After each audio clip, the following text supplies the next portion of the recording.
Yəni niyə çəkirəm? Çünki hamı yararlansın da yəni. Hə, tamam. Sizin hesab necə oldu? Düz yazdın mı? 5.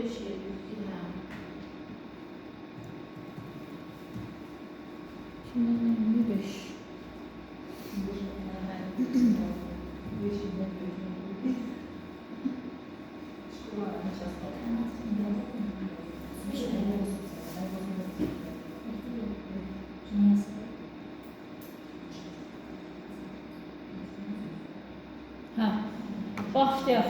Deməli, başladıq. Məktəb direktorunuz görsənir də ekran.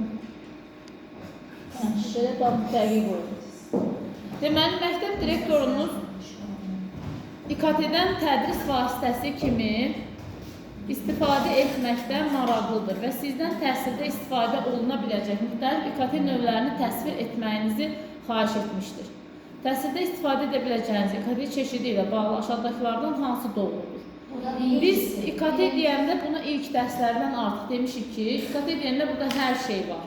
Kompüter, cihaz, yəni informasiya kommunikasiya texnologiyalarından, cihaz, şəbəkə, proqram, rəqəmsal məzmun, hər şey İKT-nin tərkibindədir. Biz də bu vəsaitdə zaten hamısını araşdırdıq, gördüyünüz kimi. Elə deyilmi? Ansər. Aşağıdakılardan hansı müəllimlər üçün İKT-dən istifadənin mümkün faydasıdır? Onlar internet tədris resurslarına daxil ola bilərlər. Onlar artıq dərsləri əvvəldən planlaşdırmağa ehtiyac duymurlar. Elə bir şey yoxdur. Ehtiyac hər zaman var planlaşdırmaya. Onların tədris bacarıqları avtomatik olaraq yaxşılaşır. Avtomatik yaxşılaşacaq deyə bir şey yoxdur. Onların şagirdlərin sinifdəki davranışı da avtomatik olaraq yaxşılaşa bilməz. Ona görə A variantı, onlar internetdə tədris resurslarına daxil ola bilirlər İKT-dən istifadə zamanı. İKT-dən öyrənmənin necə dəstəkləməsi ilə bağlı aşağıdakılardan hansı doğrudur? İKT-dən istifadə şagirdlərin öyrənmələri üçün bütün maneələri aradan qaldıra bilməz. İKT-dən istifadə şagirdlərin öyrənməkdən həzz almasına zəmanət heç vaxt verə bilməz. Zəmanət deyə bir şey yoxdur. İKT-dən istifadə şagirdləri onları uyğun sürətlə öyrənməyə kömək edə bilər. Uyğun sürətlə ola bilər, amma eyni sürətlə ola bilməz. Hər kəsin öz öyrənmə sürəti var. İKT-nin müsbət cəhəti odur ki, uyğun sürətlə öyrənməni dəstəkləyir. Aşağıdakılardan hansı şagirdləri qiymətləndirmək üçün İKT-dən istifadənin potensial faydasıdır? Rəqəmsal suallardan yenidən istifadə edə bilmək bu bəli üstünlükdür. Rəqəmsal sualların düzgünlüyü yoxlamağa ehtiyac yoxdur, elə bir şey yoxdur. Sualların kurikuluma uyğun olmasını yoxlamaq məcburiyyətindəyik həmişə. Zəmanət də heç vaxt olmaz deyə A variantı seçirik. Rəqəmsal suallardan biz təzədən istifadə edə bilirik, amma kağız variantlı suallardan təzədən istifadə edə bilmirik. Aşağıdakılardan hansı təhsildə İKT-nin inteqrasiyası zamanı potensial çətinlik ola bilər? Yaxşı İKT bacarıqları yaxşı bir şeydir. Müvafiq rəqəmsal məzmun yaxşı bir şeydir. Yaxşı texniki dəstək o da yaxşıdır. Amma zəif internet bağlantısı, bəli, bu bizə çətinlik yarada bilər. Sonra, kinestetik öyrənmə tərzinə üstünlük verən şagird üçün aşağıdakı təlim fəaliyyətlərindən hansını seçərdiniz? Kinestetik toxunaraq öyrənməyi sevir. Buna görə də simulyasiyanı icra etmək, nəyisə icra etməyi sevir bu uşaqlar. Ona görə simulyasiyanın tamamlanması daha onlar üçün əlverişli olacaq. Aşağıdakılardan hansı birgə öyrənmə üçün İKT-dən istifadə nümunəsidir? İnteraktiv lövhə. İnteraktiv lövhədən video izləyən sinif öz sürətli onlayn kursda təhsil alan şagird. Bu tək öyrənir. İnteraktiv lövhə birlikdə hər kəs ayrı-ayrı öyrənir. Lövhədə mən bir şey baxıram, amma tək fərdi özüm üçün öyrənirəm. Bu birgə öyrənmə deyil. Hamının məlumatı bir yerdən alınması bu birgə öyrənmə deyil. Məlumat paylaşımı amma. Məsələn, bir qrup şagird girib Wikini yeniləyirsə, onlar işbirliyi edir, birgə məsləhətləşib nəsə bir iş görürlər. Ona görə olacaq layihə tapıntılarıyla Wikini yeniləyən bir qrup şagird variantı. Aşağıdakılardan hansı sinif şəraitində üz-üzə və onlayn öyrənmə təcrübələrinin birləşməsindən istifadə edərək öyrənmə mühitini təsvir edir? Biraz belə edir. Bəli, burada üz-üzə və onlayn sözü eşitdimsə, deməli ikisi də var, o zaman qarışıq öyrənmə deyəcəm. Siz növbəti dərsdə İKT-dən istifadə etməyi planlaşdırırsınız. Aşağıdakılardan hansı uyğun texnologiyaların seçilməsi üçün ən yaxşı yanaşmanı təsvir edir? Şagirdlərinizə və tədris strategiyanıza uyğun texnologiya seçin. Şagirdləriniz arasında populyar bizə lazım deyil, bizə özümüzə uyğunu lazımdır. Sinifdə mövcud olan ödənişsiz texnologiyanı seçin. Şagirdlərinizi heyran edəcək yeni texnologiyanı seçin. Mənim öyrənmə strategiyama uyğunu lazımdır. Ödənişsiz çox sayda ola bilər. Bəlkə mənə yaramayacaqdır. Ona görə şagirdlərimə və mənim tədris strategiyama uyğun olanı seçməliyəm. Aşağıdakılardan hansı təhsildə İKT-dən necə istifadə edə biləcəyinizi daha yaxşı təsvir edir? Əsasən sinif testləri üçün qiymətləndirmə sualları. Təkcə bu deyil. Burada çox sahə var, genişdir İKT-dən istifadə edə biləcəyimiz sahələr. Dərs hazırlaya bilərik, öyrədə bilərik, şagirdləri qiymətləndirə bilərik, şagirdlərin öyrənməsi üçün istifadə edə bilərik. Buna görə daha zəngin olan variantı seçirik belə tipli suallarda. Siz şagirdlərin sinifdə rəqəmsal hekayə yaratmaq üçün qrup şəklində işləyəcəkləri bir fəaliyyət planlaşdırmışsınız. Aşağıdakılardan hansı ən vacib praktiki mülahizədir? Sinifdə şagirdlərin ekran qiymətləndirilməsi suallarından çıxışı var.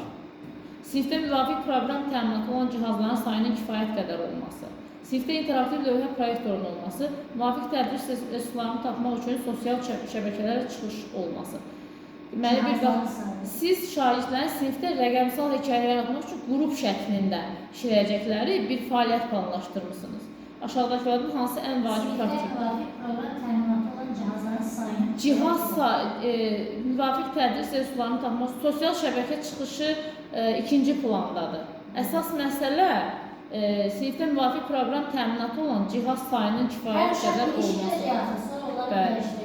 Digərləri ikinci plandır, bəli.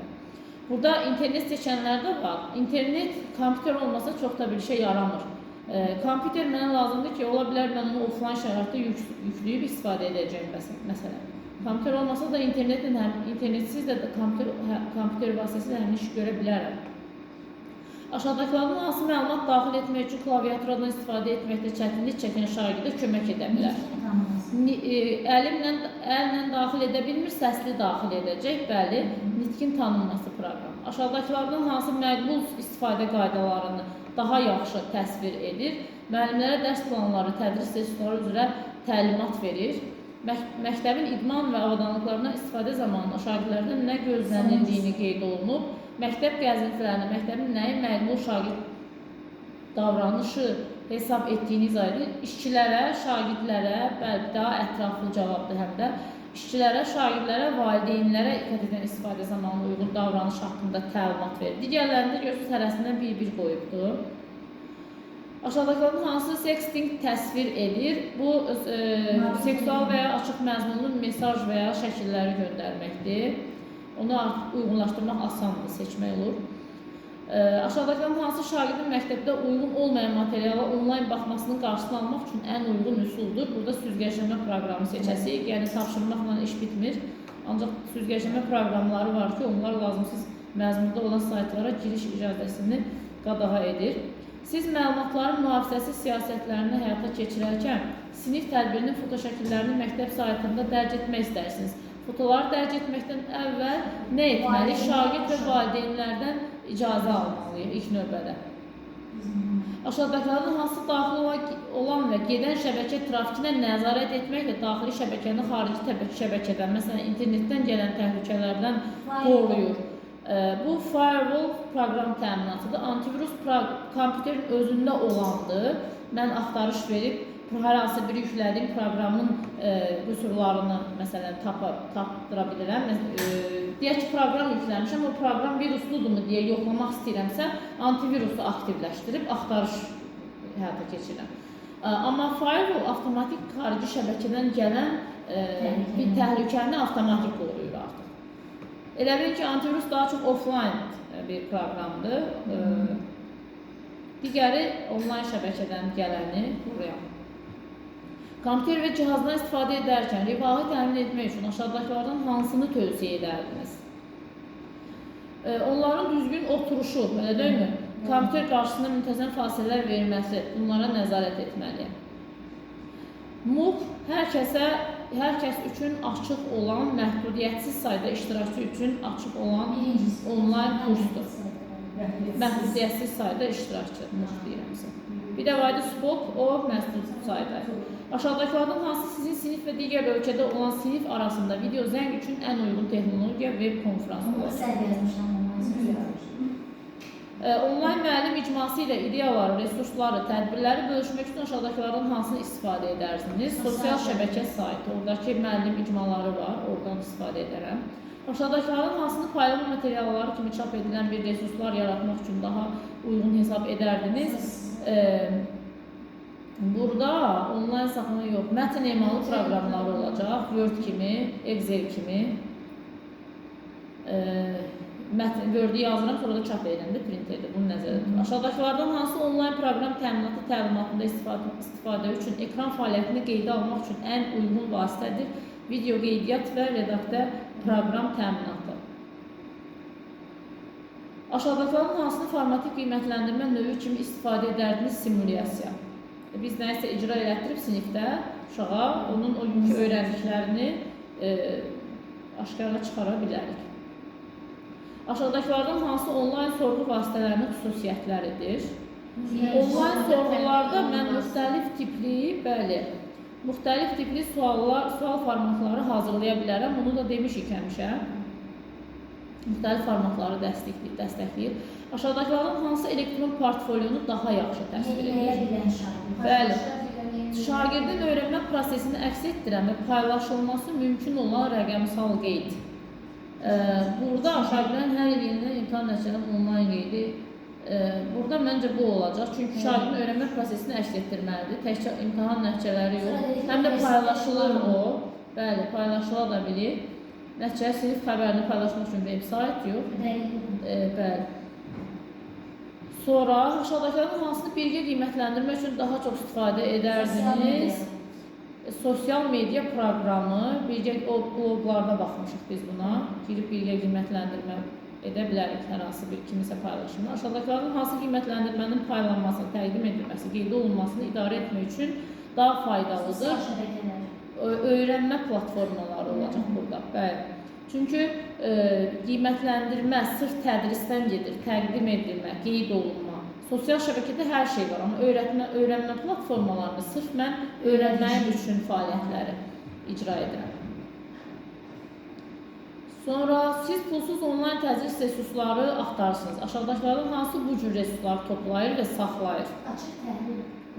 Açıq təhsil resurs saytı.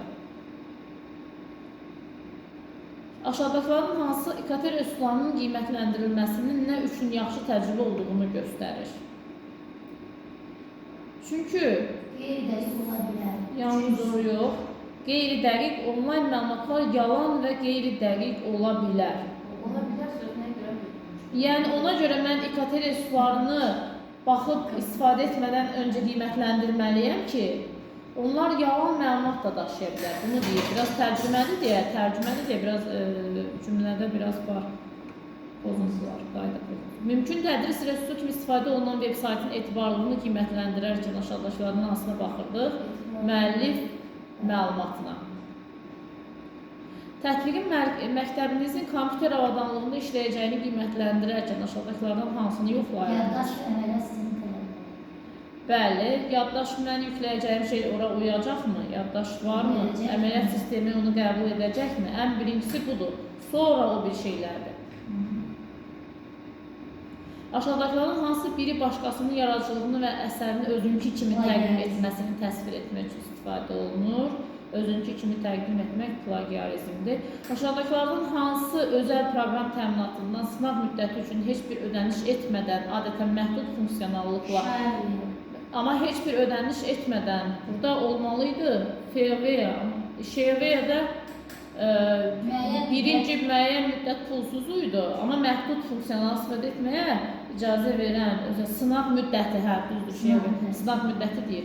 Deməsə, sınaq müddəti o birini də verə bilərsə imtahanda. Bizim həmişə istifadə elədiklərimi bilirsiniz də, elədiklər. Şeveya, bu düşməz, o düşər məsələ. Aşağıdakıların hansı bütün sinif tədris ssenarisində rəqəmsal fəaliyyət üçün ən uyğundur? İnteraktiv lövhə bütün sinif üçün ən uyğunudur. Notebookunuzdan bütün sinifə təqdimatı göstərmək üçün nə edəcəyik?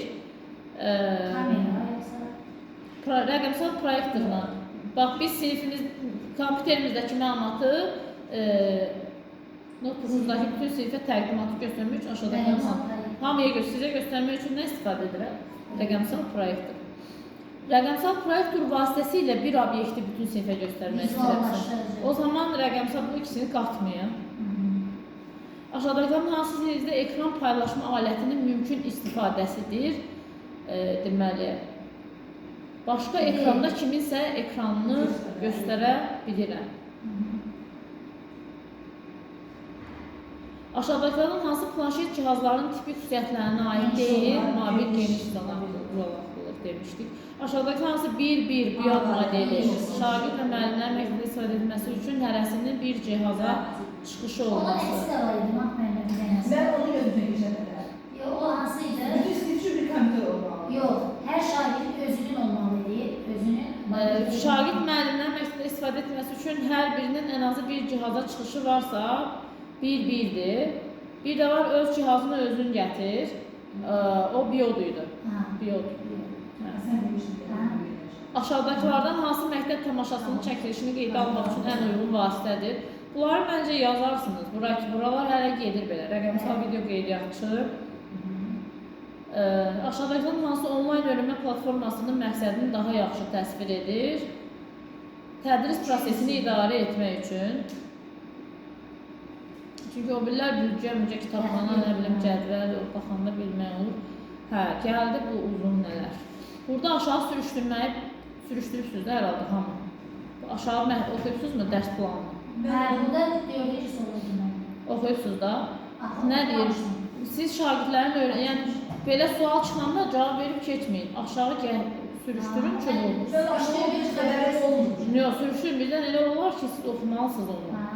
Siz şagirdlərin öyrənməsini dəstəkləmək və təkmilləşdirmək üçün texnologiyadan istifadə edərək present tense mövzusu üzrə dərs planlaşdırırsınız. Aşağıda verilən dərs planındakı tələblərə əsasən diaqnostik qiymətləndirməni hazırlamaq və keçirmək üçün mövcud diqqət edən ən səmərəli istifadə kimi aşağıdakılardan hansını seçər? Diaqnostik olduqca fərqli. Bax, məndə müəllim planında nə seçibdir? Bax, şagirdlər diaqnostik qiymətləndirmə üçün müəllim hansı üsulu seçibdir? Planda axtarıram.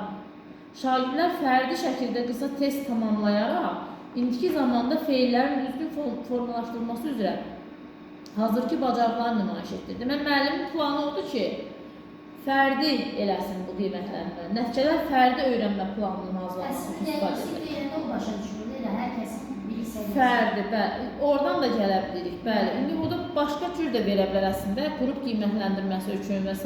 Amma belə olar, yəni yəqin ki, bu formatda. O zaman, bəli, müəllimlər tərəfindən tövsiyə olunan resursları birləşdirən veb saytdan istifadə edərək müvafiq ekran qiymətləndirməsini tapın, şagirdlərin sinifdə fərdi olaraq imtahan vermələri üçün planşetlərdən istifadə edin. Yuxarılarda qrup yazmışdı, gördüyünüz gibi. Aha. Gəldik bura. Bura diqqətli olaq. Siz məktəbimizin onlayn öyrənmə platformasında hesabınıza daxil olmuşsunuz. Bir deyir, baxın əslində. Coğrafiya fənnini tapıram. Bax, neçə fənn var. Mənə deyir, coğrafiya fənnində yaxşı.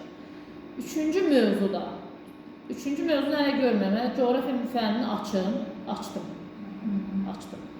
Hələ sual orada durur, içeri getməyim. Üçüncü mövzuda, tapım üçüncü mövzu. Coğrafiya fənnində birinci mövzu 1, mövzu 2, mövzu 3. Tapdım.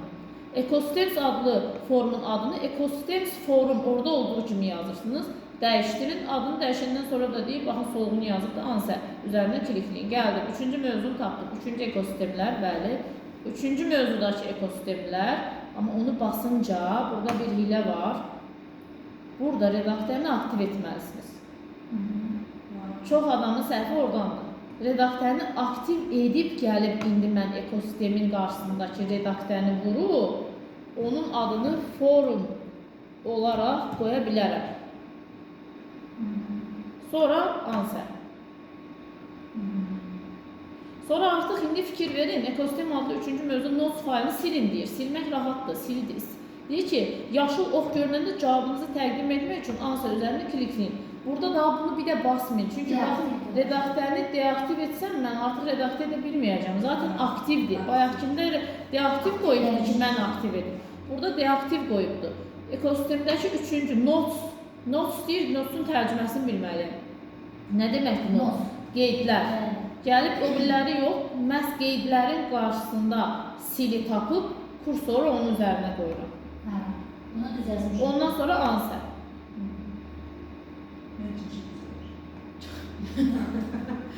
Burada da aşağıda baxın bir nə var, elə bir şey veribdir. Nələr var burada? Hər hansı bir məlumatdır. Müəllifin haqqında məlumatları verib və s. Deməli, History deməli, web saytının tarix dərsdə şagirdlər üçün öyrənmə mənbəyi kimi istifadə etməyi planlaşdırıram mən. Müəllim deyir ki, mən bunun etibarlılığını yoxlamaq üçün nəyə baxmalıyam? Müəllifin adı əlaqə. Bəli, baxıram ki, müəllifin adı əlaqə məlumatları var, yəni həqiqətən var idi burada, görürsünüzmü? Ona görə etibarlı hesab edirəm, çünki müəllifin adı əlaqə məlumatları ən önəmlisidir. Bizim kitabda buna vurğulayırdı zaten. Siz məhsul təsvirini nəzərdən keçirək History Genius tətbiqinin qiymətləndirmə xüsusiyyətini dəyərləndirirsiniz. Aşağıdakılardan hansı tətbiqin şagirdləriniz və tədris proqramı üçün uyğunluğunu daha yaxşı şəkildə nümayişini təsvir edir? Yenə var. Burada mən baxıram ki, yaş xüsusiyyətləri var. Bax, deyir ki, bütün yaş qrupları oyunlarımızda asanlıqla naviqasiya edə bilər, məlumatlar verib də. Bax, inklüziv təhsilə də uyur, əlilliyi olan şagirdlər üçün də əl çatandır. Təhsil səviyyənizə uyğun da suallar seçə bilərsiniz. Deyirsə, hə, onda mən bu təhsil səviyyəsi və məzmun şagirdə görə, mövzuya görə uyğunlaşdırıla bilər deyə burada bu cavabı seçirəm və cavab verirəm. Bununla da imtahanı tamamlayırıq. 100 bal. Günay müəllimə 100 bal. Yes. İmtahanda 100 faiz. Bu da 100. Siz de hep böyle sertifikatımı aldım. Ben sizi gözlüyorum. İnşallah finalda, imtahanda da Bunun 100 gözləyirəm. yaxşıdır işinizdə. Bunun Bəlkə məsələn şeirlər olmadı. Hə. Oldu. Çünki mən özüm işləyəndə də o dəyişiklikləri görmüşəm. Birə-birə eyni deyildi yəni. eyni değil, değil mi?